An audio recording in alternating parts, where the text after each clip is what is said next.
And okay, we are live and Awesome. just getting the link here. Okay. Um,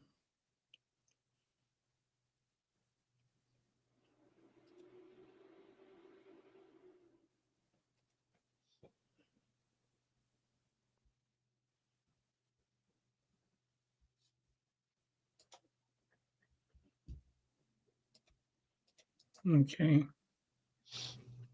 Oops.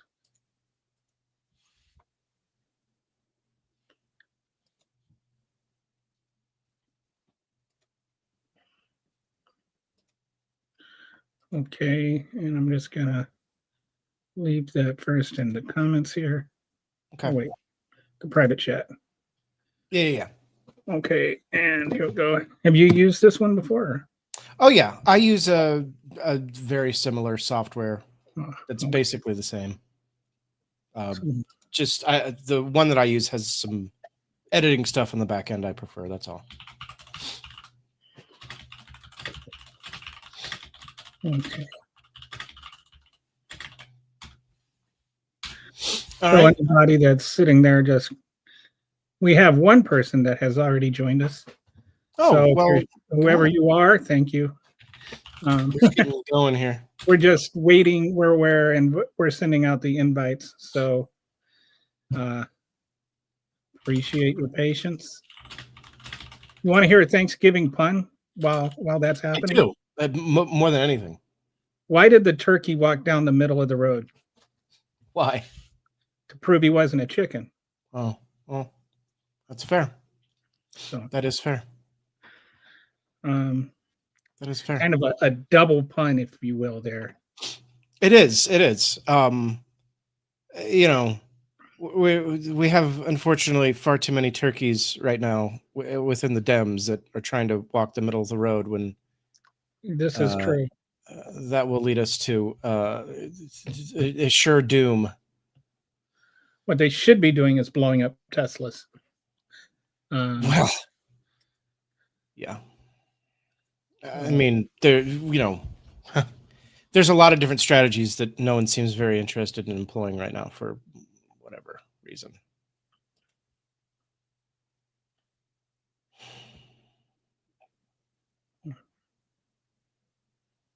All right, I've shared it to all the places.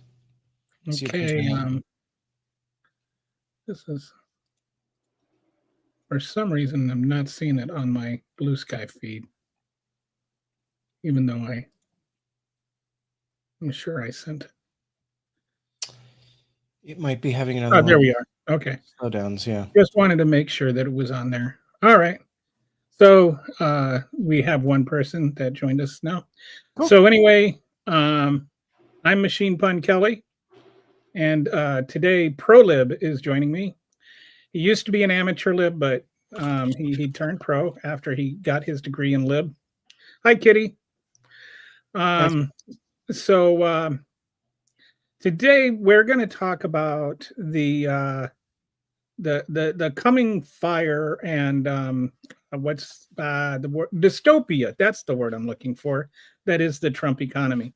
Yeah. And I'm particularly irked about this whole thing because I was hammering this over and over again and wondering why the media was not. You can't deport the people that pick half your produce and not have the price of food go up.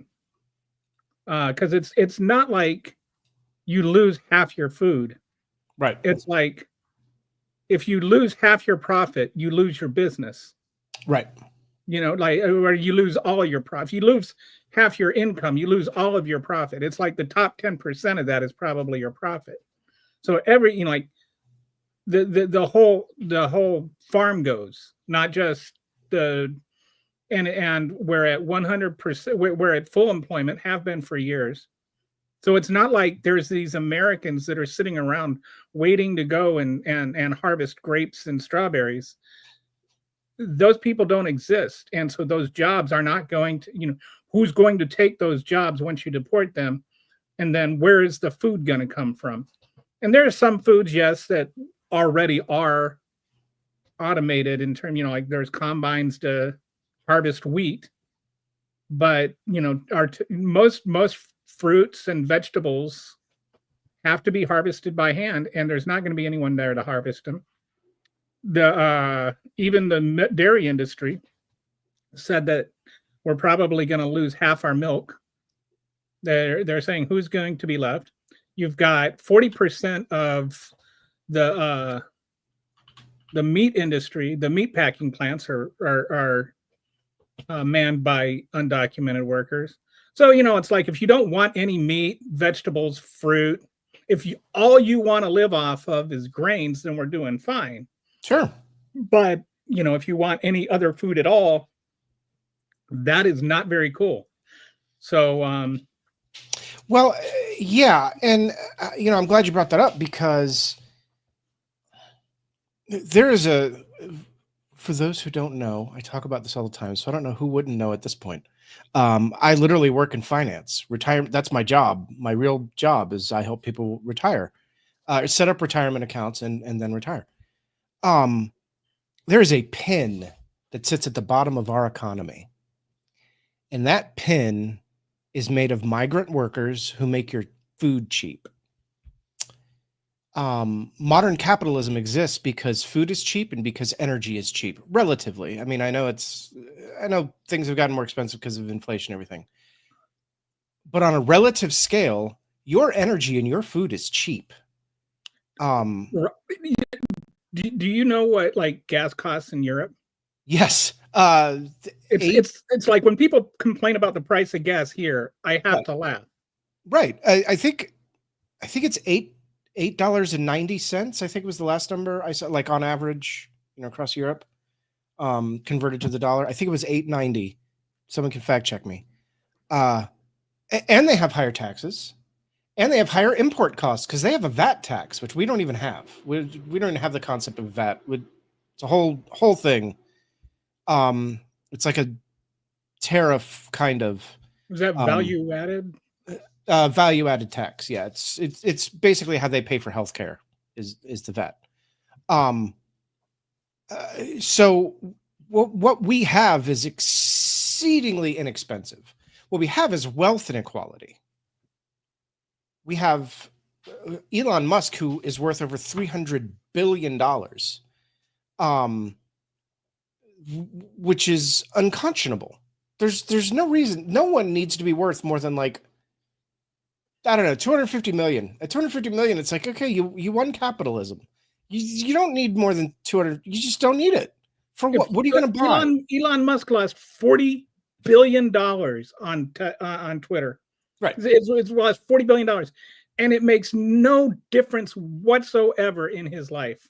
None. If you can lose $40 billion and it doesn't affect your life at all, then you have too much friggin' money. That's right. Like most of my neighbors couldn't miss $40 out of a paycheck. So you've got this wealth inequality system. Wages have not grown along with the economy in any kind of relative way that makes sense. I don't know, my words are failing me. In comparison to the way that billionaires have hoarded money. Billionaires have hoarded like all of this money over here, while wages have stayed consistent with inflation, but not relative to the way that billionaires. Well, actually, over the last few years, real wages are up a little bit. They're right. And credit to Biden, he's the first one to really take a bite out of wealthy inequality. But of course, we're reacting to that by correcting it now and making sure that anybody that's middle class is going to lose all of their money so that the rich people can have it all again. Well, yeah, we'll get to that. And what I specifically mean is wages have not grown the same way that the billionaire class's money. Like over the last 40 years, the wealth gap is right. The wealth gap is, I mean, it doesn't even make any sense. We have somebody in my audience, Sinister Porpoise, who's amazing. She's fantastic. She does all kinds of math. She told me you'd have to make, if you made $10,000 a year, starting in like 10 1 million BC. I forget exactly what it was. You still wouldn't have as much money as Elon Musk. Yeah. Like the numbers are staggered. The human mind is not capable of comprehending how much money $300 billion is. It's just you can't. It's beyond your comprehension. And the fact that this man is now in charge of a commission, whatever it is, I don't even know what it is. No one knows what it is. That's going to delete agencies is, it makes me cry blood tears. And this is the guy also who has received $13 billion from the government. Right. Yeah. Like it's not like he's not a billionaire because of the government. But getting back to like the first, there's the undocumented workers and how that's going to cause inflation. Then there's the jacked up tariffs and how that's going to cause prices to go up. And what irks me is that now the media is reporting on these things. Like, yes, before the election, it was always, well, voters trust Trump on the economy. And I would be screaming at my TV because you're not reporting why they shouldn't. Like, please tell people like what he wants to do and how that's going to affect the economy. And there was a little tiny bit on MSNBC, and that's all I saw about it. Yep. And they didn't, like, MSNBC did not beat this drum nearly hard enough. But they're the only ones that beat it at all, to be fair. And, and now it's like I like to say, now there's a leopard for every face and a face for every leopard. There is. It's just, people are like shocked. Oh, you mean tariffs are bad? Like, and it's like, tariffs have their place, but tariffs in the 21st century are not tariffs in the 19th century. Like, there's a difference. Right. And Trump is trying to make tariffs in the 19th century great again. Yeah. And the idea, we'll just, in case anybody doesn't know, on a very basic level, the idea behind a tariff is to protect part of your GDP, your gross domestic product.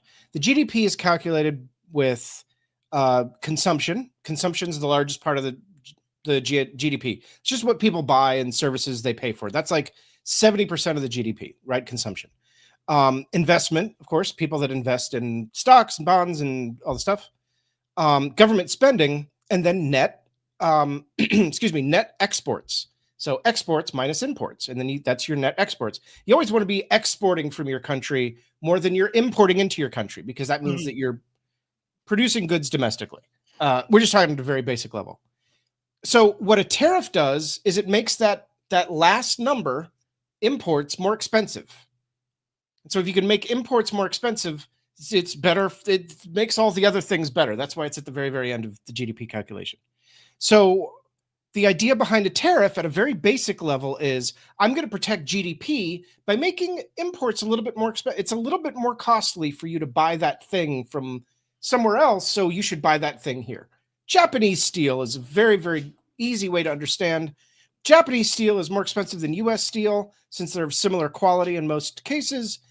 Then a domestic business in America is going to be more likely to buy U.S. steel and to promote U.S. businesses and U.S. wages and yada, yada, yada. Very, very simple way of thinking about it. The way I like the example I like to use is, are you Gen X? I'm right on the cusp between Gen X and Millennial. So you're old enough to remember, like, when we actually used calculators instead of smartphones. Oh, sure. Yeah. And every single calculator was made in Taiwan. Yes. Right. And that's because Taiwan, they looked around at their economy and like back in the 70s, and they're like, we don't have a lot of resources. We're just like this rock. Right. And, like Taiwan is not rich in natural resources, but they have people. And they're like, so how can we use our people? And they said, well, through manufacturing, but what are we going to manufacture? And so they looked and they said, okay, let's start with calculators. They're fairly easy to do. There's nobody dominating the world in it right now. And so what they did is they put like a really high tariff on calculators. They didn't put tariffs on anything else.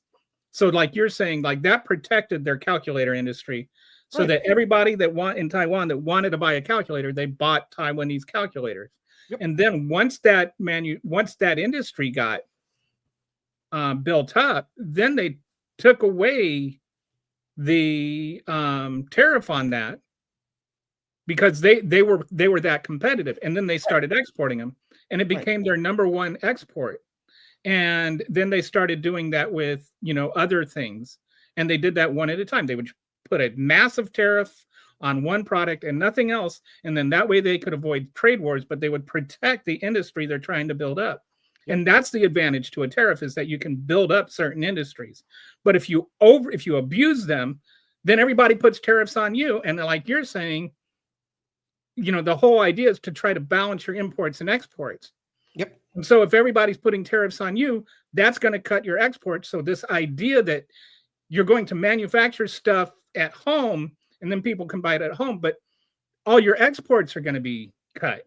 And there's also like some things we import because we don't want to make them here. They're like, we don't, like they require cheap labor. Like I never met anybody that's like, boy, I wish I could work in a sweatshop, it's like some of these jobs are where we'd rather import our t-shirts and then make them here. And so anyway, there is a place for tariffs. There is. And, it's mostly to protect certain industries. People are like, well, what about Joe Biden? He put tariffs on on the chips. And it's like, because we're trying to build up our microchips again, we lost our lead in the world. So we're trying. So that makes sense to put a tariff on it. But just to slap a 20% tariff on the entire world and a 60% tariff on China, that's just going to make everything more expensive. And it's not like you put a 20%. So let's say that you've got widgets, right? And then the widgets cost 10% more. The domestic tariffs cost 10% more than the imported ones. And so then you put a 20% tariff on the imported ones, right? And so now the imported ones are 10% more than the domestic ones. Well, the domestic ones are going to jack up their prices so that they're, just a little bit cheaper. Right. You're not going to leave it at the same price. They're like, I can raise my prices and still be cheaper. So it's going to cause like massive inflation all over everything. Well, and then when you couple that with the price increase, because we're kicking out all our imported workers, and we talk about food, but it's also things like housing. 40% of our construction force is domestic workers or undocumented workers. Undocumented workers. That's gonna it's gonna require, one, the price of labor on those is going to go up, and two, the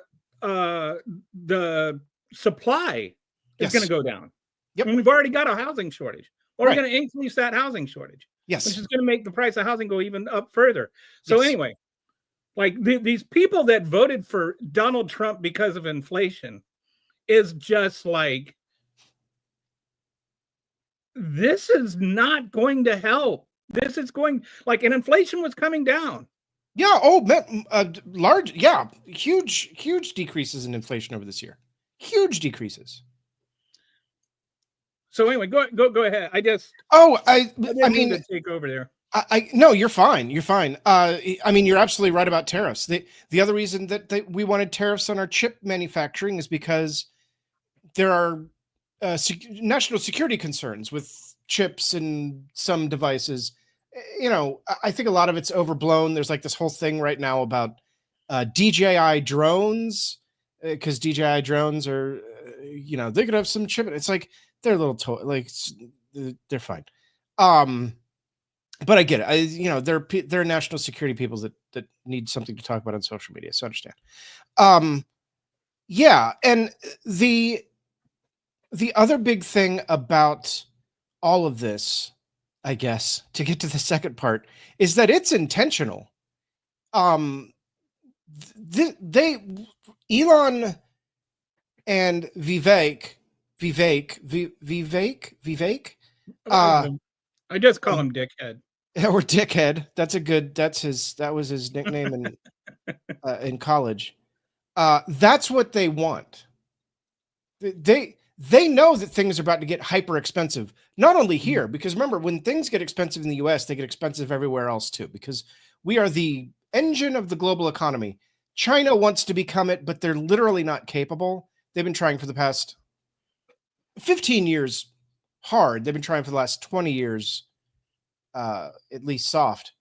But we are the engine of the global economy. And when our prices go up, prices are going to go up everywhere. And when we have, massive recession or depression, it's going to affect the entire global economy. And that's exactly what they want. So why did they want that? Well, couple of reasons. First of all, lots of domestic strife makes it a lot easier for authoritarians to stay in power. If there's protests that turn violent, if there's large swaths of the workforce is unemployed, it makes it far, far, far, far easier. Hi, Titan. Far, far, far easier to stay in power because you can then blame brown people for all your problems. It's great. And the other reason is that they want to replace the US dollar with crypto coin. Yeah. Which is basically, if you've ever seen any movie from the 80s that was like apocalyptic and dystopian, it would be like that, but worse, and actually happening to you and your family. Crypto is, again, I talk about retirement all day, every day. Crypto is the worst, most dangerous, most reckless, most potentially hurtful thing that you could possibly spend all of your money on. Bitcoin's at 93,000. I don't have my charts up. 93,000 yesterday, might be 94,000 now. A year ago, it was 67,000. Year before that, it was 16,000. Year before that, it was 63,000. The volatility on crypto coin, I won't get into all the boring reasons why, but the volatility is built into crypto so that really rich people can use it to take money from really poor people that are trying to make a couple of bucks off of it. That is the purpose of that is why it exists. And what you've got is two people who want to replace the actual US dollar that is tied to a bunch of stuff, treasury bonds and gold and all of the physical things that the US has and can back up, and the bills that it pays, and they want to replace it with crypto coin. And one of the ways that I forgot to put in the article. Can you real quick, for those that sure might be listening or are going to listen at some point? Sure. It's cryptocurrency to some is a very vague thing. Sure. What is cryptocurrency? Okay. That's a great question. Let's really break this down. The idea behind a cryptocurrency was, hey, we can create a way to exchange money for something that can be digitally registered on something called the blockchain. And again, if anybody knows a lot about crypto coin, I'm extremely simplifying things here, but I'm doing this intentionally for a general audience. So don't give me a bunch of ads. I mean, you can, I won't see them anyway. So the idea was that you would have this digital blockchain, and within the digital blockchain are pieces of information that cannot be changed because the encryption around them is so strong, and it is really, really strong. SHA-4096, pretty great stuff. The encryption around them is so strong that you can't go in and like physically re-edit that blockchain to make it look like you own it when you don't, right? And what is a blockchain? A blockchain is a bunch of these, imagine like a neural net, okay? Or you know what? Just imagine a net. Just imagine like a net, like volleyball net. And you've got all the crisscrosses on the net. Each time it crisscrosses, the blockchain says, hey, this bit of information intersects with this bit of information at this point. And I can absolutely make sure whether I'm observing it from Australia or the United States or Japan, wherever it is that I'm observing that piece of where the two pieces of information intersect, it's always going to be exactly the same. And it's encrypted so that no one can change it. So it's absolutely verified information, data that's unalterable by any means outside of some super advanced quantum computer that only exists in some white paper at Harvard. And blockchains are not just used for cryptocurrency, right? They're used for all kinds of security things and all kinds of stuff. There was a white paper I read in probably 2011, 2012 about voting on the blockchain and about how secure it would be, how absolutely secure it would be for everyone in the US to have an address registered in the blockchain, and you would use that to vote. And no one else could change your address. They would know that it was you. It wouldn't matter where you lived or whatever. We would know. That is actually quite brilliant. It's super brilliant. Because I think it would satisfy sure the idea of universal voting, like making it easier for everyone to vote, and absolute secure voting, which is what the Republicans allegedly are worried about. But actually, they're worried about not letting people vote. But that's yeah. And once you're registered and verified, you could vote on your phone, and it would be absolutely secure. The problem with it, I know we're segueing into this a little bit, but the problem with it would be that your vote would be public. There's no privacy on the blockchain because, well, I shouldn't say no privacy. With something like voting, you wouldn't be able to be private. I would be able to look because your vote would be tied to the same data that you use to vote. So there are privacy issues. It's kind of like with Blue Sky, like all of our data is public on Blue Sky. There's not, they're working on some privacy stuff, and there's some ways to like restrict your posts when they're sent, of course. But the data, all the Blue Sky data is public, and that's what keeps it secure. Because if Jay and the team at Blue Sky decided that they wanted to sell Blue Sky to a billionaire, you or I could just open a server and just spin up Blue Sky again, and because all the data is public and unalterable and everything. So, you get into like some privacy issues because everything is so public, but at the same time, because it's so public, it actually also gives security. It's weird. And you would need a cybersecurity expert in here to really explain it to you. But when things get hyper public, they actually get more secure with something like the blockchain, because you know exactly where it is, who made it, and because it's unalterable by human means, it's actually more secure than it would be if everything was hidden.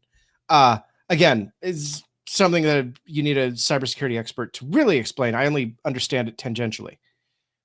So now back to cryptocurrency. Right, back to cryptocurrency. So on the surface, when I first read these white papers that were coming out in 2008 to 2012, when I was first learning about the blockchain, on the surface saying, hey, Kelly, the money in your bank account, I'm going to be able to absolutely verify how much money is in your bank account.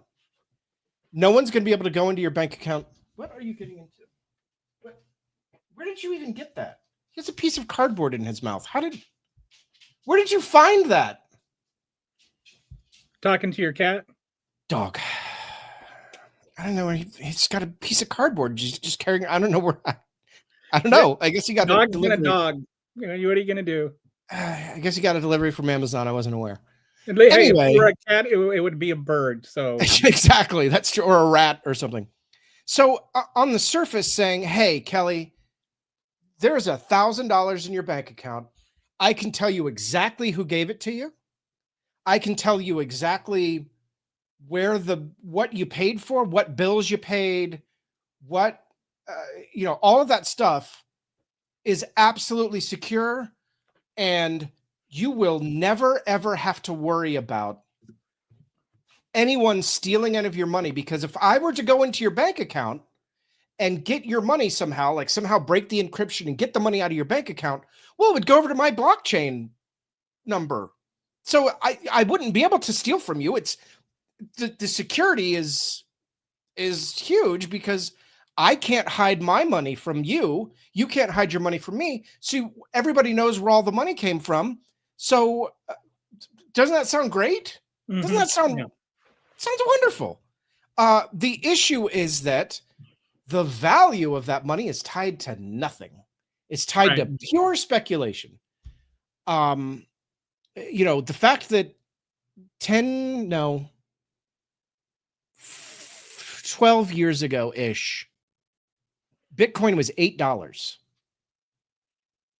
A Bitcoin was about $8 12 years ago.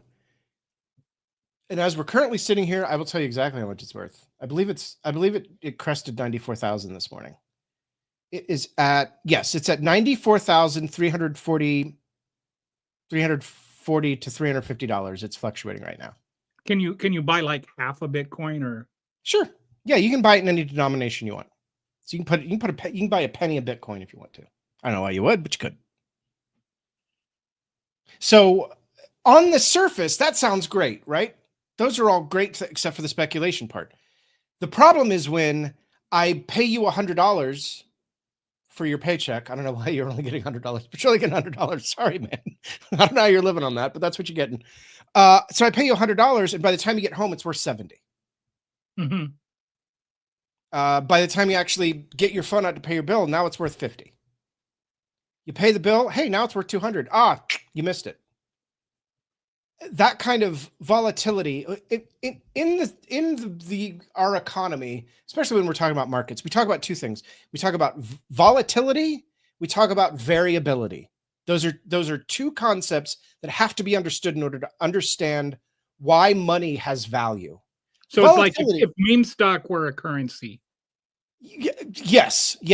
Volatility is normal. Volatility is, hey, you woke up this morning and Microsoft stock was worth $100. By the other day, it was worth 103.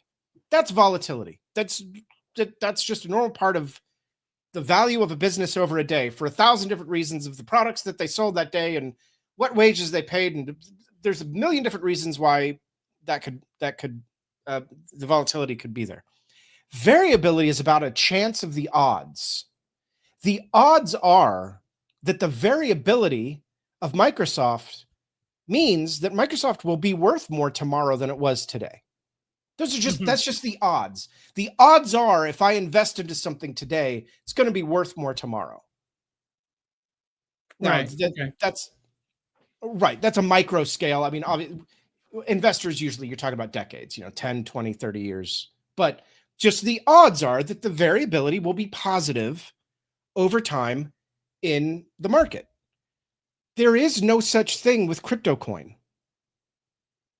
because the odds are incalculable because it's so it's not backed by anything except for people's feels. So and like with Microsoft, there's an underlying business that you're actually can measure, the performance of the business and understand why it's going down or why it's going up. And it has tangible assets. With any kind of cryptocurrency, it's just a complete and total crapshoot. Correct. It's like Microsoft has just what is somebody's mood today? Right. Or whatever, or anything. A hurricane, a fucking butterfly sneeze. I don't know. Microsoft has real estate that it owns. Microsoft has products that it sells. Microsoft has data servers that are getting accounts payable because people are paying to be on their data servers for 1,000 hosting websites or whatever it is. So there's a variability there that says, hey, the odds are Microsoft's going to continue making money. I don't think that Microsoft is a stock that pays a dividend stock. Oh my God. Caterpillar is a dividend stock. So built into Caterpillar, when you own Caterpillar stock regularly, Caterpillar is going to pay you money. And that is a positive sign for owning Caterpillar. Hey, if I own enough Caterpillar, I can create a passive income by investing my money into Caterpillar. I don't know what the dividend is right now, but that's a tangible reason to own it. bonds are the same way. Like when you buy a bond, they'll say, hey, you're going to get a 5% dividend split between January and July. That's typical on a bond. You're going to get a dividend twice a year. Well, that's tangible. That gives me a variability that I know that, hey, I'm going to literally create income by owning this. Crypto coin, it's impossible to give those guarantees because there's no crypto coin building in Taiwan where they make all the crypto coin. So what is the incentive then for Elon and Trump and the wealthy and Vivek? What is their incentive to revamp the economy around crypto coin? Our entire economy on crypto. The world economy even. Because they own a bunch already. Vivek, if you read my article, Vivek started putting crypto coin into his hedge fund business earlier this year. I believe it was February of this year. Again, it's in the article. You'd have to check it. I don't remember exactly when. So and Elon has for years said, hey, you can buy Teslas with Bitcoin. So they already own this. They already have this asset. Of course, they'd love it if the dollar got replaced with it because what they have would then be more valuable. Whatever the value of things means in an economy where there's no money. But here's my question about that though, is Trump's talking about doing his own kind of cryptocurrency. Of course he is. And it would be hard for me, like, unless he's making money off of this, then it seems like, nothing's going to happen. But so like, let's say you've got this $94,000, you got one crypto buck and it's worth $94,000. Now Trump decides he's going to do Trump bucks. Sure. And just do his own cryptocurrency that he, like, as far as I could tell, he thinks they're actual coins or something.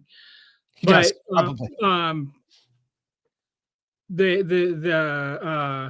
So if he decides, okay, we're going to go to crypto coins, what happens or we're going to do Trump bucks. We're going to run the entire economy on Trump bucks. What happens to the value of crypto coins? So many crypto coins, what they'll do is they'll use a base crypto coin like Ether. There was one a few years ago that crashed really hard. I think it was USC that was tied to the US dollar and then it just fell apart one day. So there are ways to use other crypto coins that let's talk a little bit about how volume works. Okay. Volume is very, very important in investing. Volume is the measure of how many shares are available of a thing. Kelly owns a business and his business has 1,000 shares. I own a business and my business has 100,000 shares. Well, my volume is higher than yours.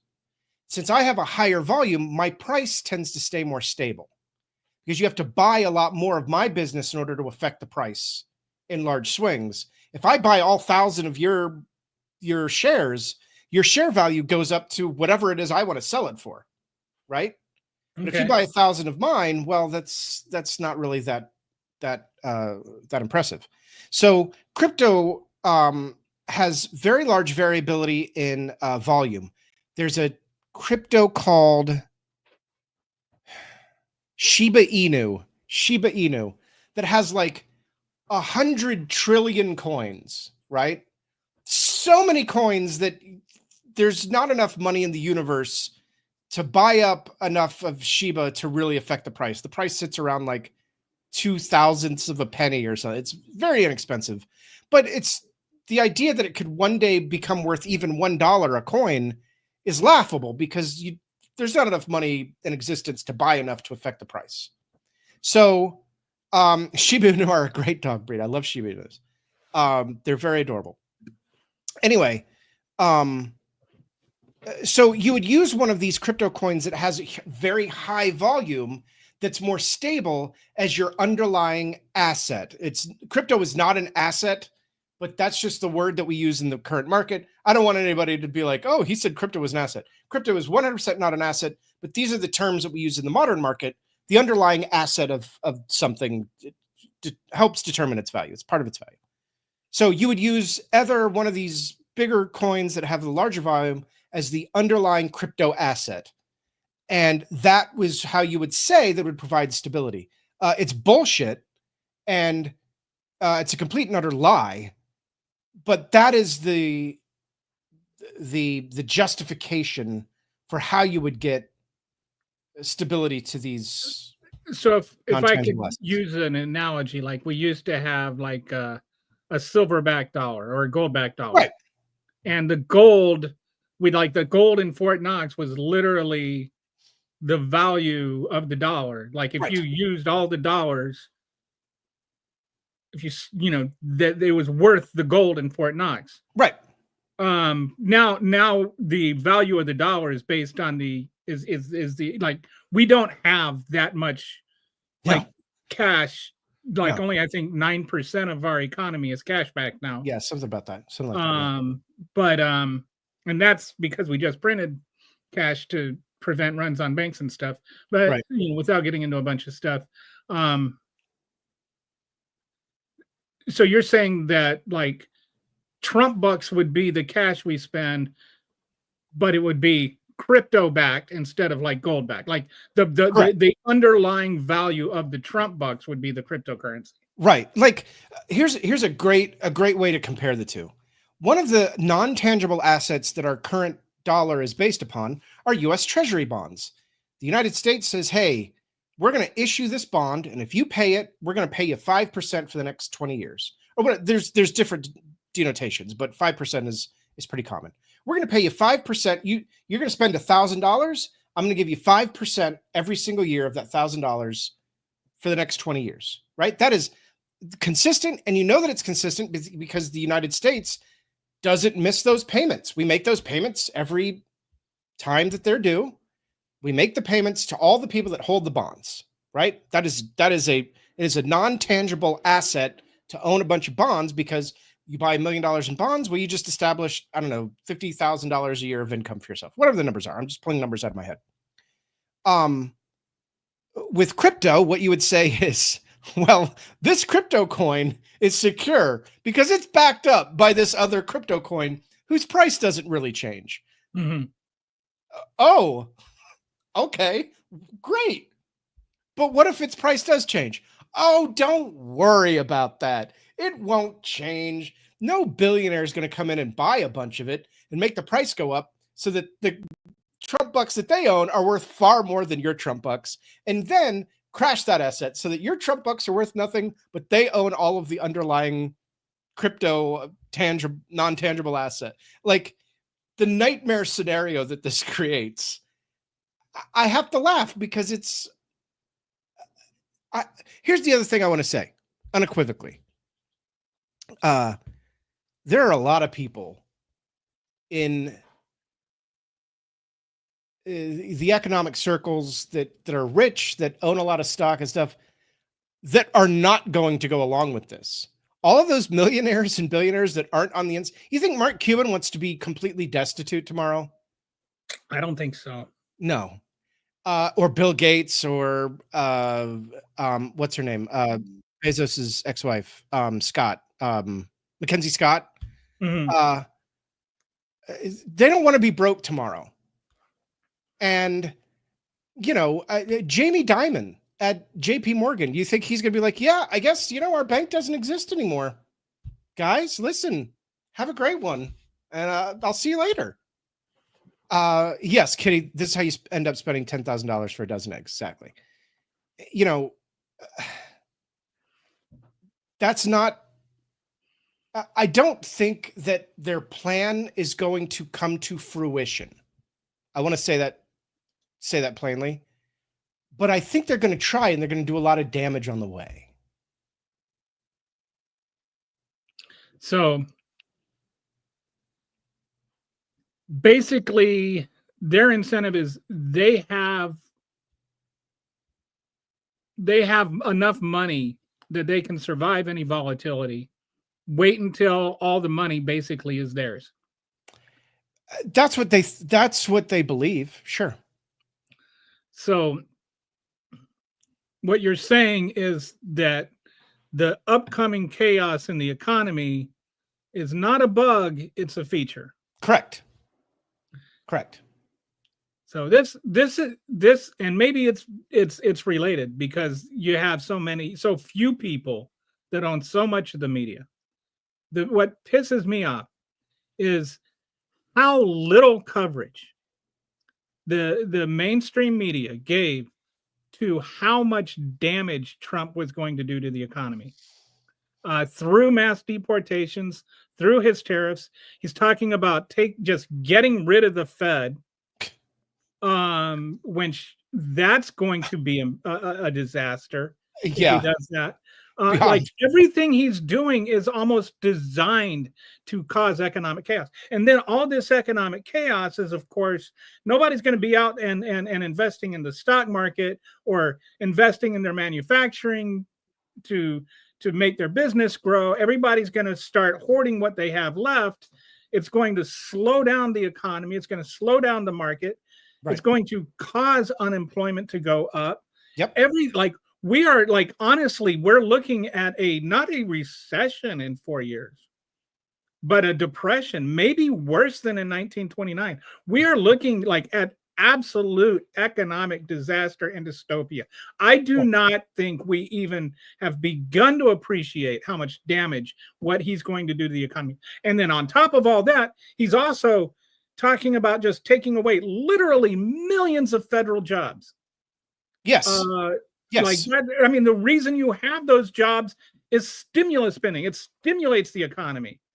This is like trying to stimulate somebody by chopping off their penis. Yes. It's just the absolute opposite of everything he's doing is economic. And people are like, oh, well, we trust Trump more on the economy because he's a billionaire. It's like, no, are you listening to what he's saying? And so you're saying all of this is that all that benefits Trump, all that benefits Musk and Vivek and these guys. Oh, absolutely. Because it's just more wealth goes to them and less is to us. Yep. And not only that, but I said on Blue Sky the other day that this plan would be like taking napalm to the stock market. If nothing is worth anything, who wins? If everything that you have right now that has value, your jewelry, your car, your home, any asset that is within your possession is completely worthless, what have you got left? Well, you've got whatever shelter you reside in, as long as you can defend it. I mean, as long as no one, you can keep people from taking it from you, I guess. You have your land yourself. Again, can you defend it if somebody decided to come take it from you? And you've got your ability to generate, to do work. When I talk with clients all the time, I have to reset something for them because they're always like, well, my biggest asset is my house. No, your biggest asset is your ability to earn an income. If you are able-bodied and able to earn an income, that is your biggest asset. So in a world where nothing is worth anything anymore, that would be everyone's biggest asset. How much work could you generate for somebody that has the resources that you need to get from them? That has the water, that has the food, that has whatever it is that you need to survive. And what these guys understand is, oh, well, the infirm, the disabled, the elderly, well, none of them have any value in an economy that's completely labor-based. So we don't really need to worry about any of them. So yeah, cutting Medicare and Medicaid, who cares? Who cares? These are infirm people that can't do work. So they don't care. Yeah, we're going to put Dr. Oz at CMS. It's a fucking joke. Because they know that in the economy they want to create, your ability to do labor is the only worth in existence. And if you're not part of that, then here's your grave. And go ahead and climb in. Yeah, and they're talking about when they talk about like raising the retire, like, oh, we're not going to cut Social Security. We're just going to raise the retirement age. And it's like that's cutting Social Security. You're literally taking the years of my life away from me. Right. Like this was the years that I was supposed to not have to work. You're taking those years away from me. And this is not money the government is just giving me. This is retirement income that I saved up for. Yeah, and like, I mean, you can retire early. I've helped people do it before. But you know what it requires to retire early? Money. Oh, but I'm talking about for Social Security. Like, absolutely. That's what I'm saying. So right now, you can start taking Social Security at 65. In most cases, there are caveats, disability and sickness and stuff. But for just general conversation, 65 is retirement age. That's when you can start drawing your benefits. What they're saying is, well, less than if you retire at 67. 67. I've seen proposals of 72. And now they're talking about making it, instead of 65 and 70, talking about making it 70 and 72. So like to get to full benefit. And it's like most people only live for 5 years after they retire. Yeah, on average, it's those 5 years away. And they're talking about taking away child employment laws. So they're like, basically, your value to society only exists as a person of labor. Correct. And you're going to work from your cradle to your grave. And, it's like, it's not even like they're for capitalism, they're for feudalism. Yeah, like there's this thing in finance called an RMD, a required minimum distribution. And basically it's the IRS saying, hey, listen, you've got all this money that you saved that you haven't been drawing from. You have to start drawing some of that because you owe income taxes on that money. Like in your 401k, it came out of your bank account before you ever paid income taxes on it, went straight into your 401k and gained money. Well, the RMD says, hey, you're 73 now. You have to start taking an RMD of, certain percentages of your money. I'm not going to get too deep into it. But the whole idea is because we had to implement these RMDs because people were living longer and the money was just sitting in their retirement accounts or investment accounts and not coming out. And so the IRS said, hey, listen, we've got too many people living too long. We have to start requiring that they take some of these distributions because we need the tax money. The society needs the money. That's going away. You won't have to worry about that because you'll be dead. You can retire at 72 and you'll be dead by 72 and a half due to the quality of your air, soil, and food. So, but that is the plan. The plan is dystopia because that's how fascists keep power. The harder things are on you. Hi, K-Cat. The harder things are on you, the easier it is for them to keep you in chains. And they know that. This is Care Bear. Hi, Care Bear. We've now had our broadcast. Yes. We paid our cat tax. By a dog and a cat. Yes. I still don't know. Where did he get a piece of cardboard? Like, how did he? I have no idea what that was from. Okay, Care Bear. Or how he found it. I hear this noise and he's just walking out of the room with a piece of cardboard in his mouth. I'm like, what is that? Where did you find that? I'm sure there's a dead box somewhere. Well, I'm thinking I opened something up the other day and, sometimes like it'll sit in the box and there'll be like a piece of the box, a piece of cardboard that's like the size of the box at the bottom. I think when I pulled it out, that came out and it slipped underneath my end table and he fell. Hi. Yeah, I was talking about you.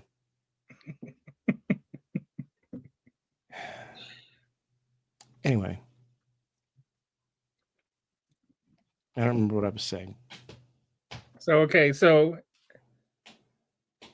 we were on. What am I going to do with you? She has thoughts, Cats and dogs have concerns as well. This one's concerned where his next snack is coming from. Will it be cheese? Will it be an apple? Will it be a piece of ham? Those are important concerns that you have in a dog economy. You know, and that's the other thing I wanted to say. I do remember what I was going to say. There are a myriad of economists out there, of professional investors, hedge fund investors, and stuff that are saying all the things that I'm saying. I'm not just shouting into the void, all by myself, making all this stuff up. Like, there's a whole bunch of other people out there saying the same stuff that you could go look at, whose credentials are a far longer list than mine. I don't think that their ultimate plan is going to be successful, but I think they're going to try. This is where I wanted to get. Okay, the Grace Commission. So what Elon and Vivek are in charge of has been done before by multiple presidents.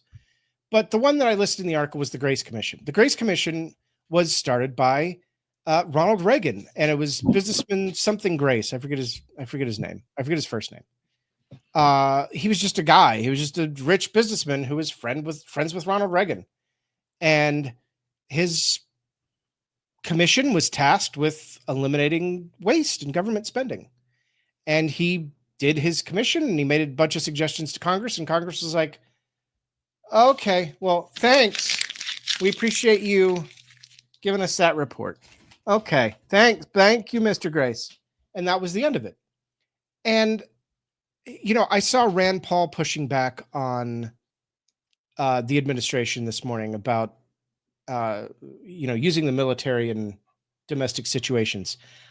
I don't, as compliant as most of the GOP has been, when push comes to shove, I do not think that the Senate is just going to just capitulate all of their influence to the Trump. And I don't think I think that when you're talking about the actual purse strings of the government, that is like the principal role of Congress. Right. And I don't think Congress is just going to hand that over. And I think that because it's for selfish reasons too. Like, it's one thing to say, we're going to cut the cost of government. It's another thing to say, we're going to cut jobs in my district. Right. Because, Trump has these fever dreams of coming for another administration and stuff. There's a lot of Republicans that are like, okay, man, it's my turn. I want to be in charge now. I don't want to spend the rest of my life having you be in charge. I want to be president. Like Marco Rubio, I guarantee you Marco Rubio is like, I'm running in 2028.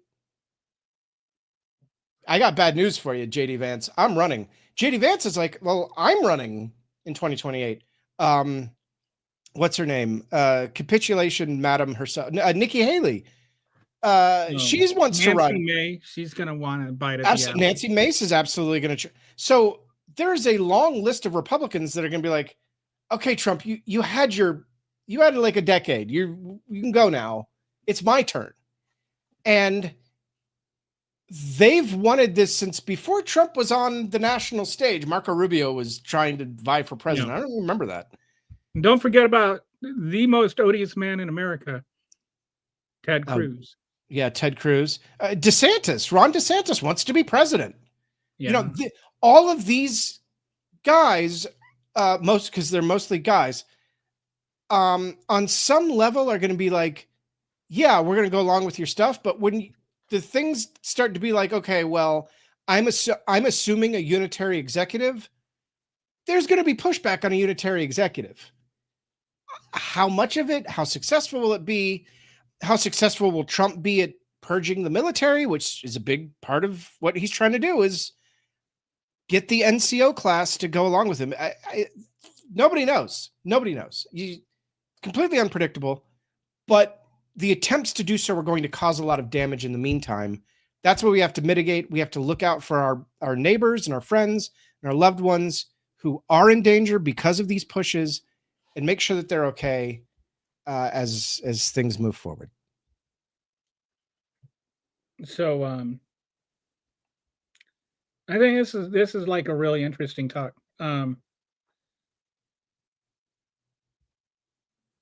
I think you've done a great job of explaining why they want to have this sort of dystopian immediate future, and Yeah. hopefully why it won't work, but they're going to certainly try. Yep. And like it is like, pardon the language, it's a dumb fuck competition, and everybody It gets a is. participation trophy. Like Yes. they Yes. are they are collective. They are a collection of idiots that I have. It is really, but I think maybe that's a feature, not a bug. Yeah, and if you remember, Trump fired like half his cabinet within the first year last time. Oh yeah, yeah. So that's going to happen again. They're all a bunch of narcissistic, backbiting, hateful people that won't get along over the long term. So I don't know. I Well, don't it's know. only a matter of time before, and it seems like it's not even going to be that long before Musk and Trump are at each other. Oh yeah. Oh, that's totally happening. I mean, you Totally. can't have. There's only enough room in this world for one of their egos, Yes. and they probably take up more than they need to. But anyway, so we're at an hour. I try to keep these to about an hour. I do the same thing. Yeah. So you're where can people find you? Oh yeah. I guess we should do that. So you can find me. I'm here on YouTube as Progressive Liberal. We do a show on Tuesday nights. Kitty the Atheist is in the chat. She's my co-host. We do the Pro Lib show on Tuesday nights. Come hang out with us, 7:30 Eastern. We talk about politics and social issues and lots of fart jokes. It's great. And Lots of what jokes? Fart jokes. Oh. Although they're also dick and poop jokes, but it's mostly you can never go wrong with a fart joke. You can never go wrong with a fart joke. They're always funny. It's 100% of the time. It's why we use so many of them. They're a and gas. then go ahead. They're a gas. Oh, they are a gas. Oh, See, yes. you got to have a pun in here, right? Well, that's the name of the show. So, yeah, so you can find me there. And then on Blue Sky, right now it's prolibshow.bsky.social. Very shortly, maybe by the end of the day, my handle will just be at prolibshow.com. So if you're watching this in the future, you may have to look up at prolibshow.com. So it's things are percolating on the back end. So at some point, my handle will be my domain very shortly. So I appreciate you coming on. It was nice getting to know you a little bit. Anytime. Give him a follow. Oh, you have a Discord channel or something? Is that? Yeah, it's all, if you go to my website, which again, if you go if you're watching this live, you try to go to the website, it's not going to work. I promise, because they take time to percolate. But just go to prolibshow.com and all my links are there. Discord and YouTube and all that good stuff. Yeah. And just want to put in one thing for myself, that I know that a lot of us have joined Blue Sky in the last week. If you are one of them, and you obviously know where my YouTube channel is, go ahead and just look through my whiteboard videos. And there's 2 explainer videos on how to use Blue Sky. Part 1 talks about how to find the users that you knew from Twitter. And part 2 is so part 1 is about seeing who you want to see. Part 2 is about not seeing who you don't want to see. It's how to block out all the MAGAs and the trolls and the idiots that you just don't want to see, and basically just secure your account so that you can be on social media and just have enjoy it, which you can't do on Twitter anymore. They're insufferable. So anyway, you can get rid of those. I was delighted to find out Andrew Tate tried to sign up. He lasted less than a day before he got ejected. Yeah. It's like beautiful. Later Tater. Yeah. So it's beautiful. Anyway, so just want to plug that. And thanks for watching. Appreciate everybody. That looks like a few people maybe stuck around for the full hour. So that's cool. We appreciate you. Thank you. and we'll talk to you later. If you ever want me to pay the favor back, just let me know. Oh, that's going to happen. You're going to be on with us. I guarantee it. All right. Talk to you later. All right.